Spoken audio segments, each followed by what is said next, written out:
So let me show you how to turn OTG on or off on the Redmi Note 15 Pro.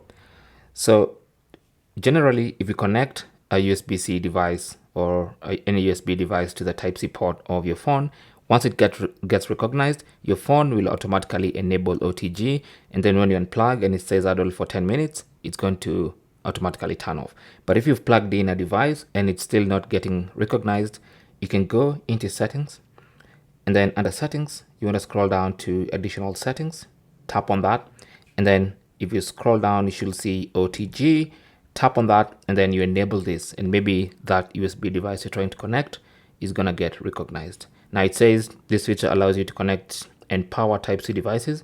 If connected earphones, USB devices, or other devices aren't recognized, turn on the OTG switch like I've done. It will turn off automatically after 10 minutes idle. All right. So to turn off OTG, maybe you're done using the port. To turn it off for security reasons, you turn it off from there. Thanks for watching and good luck.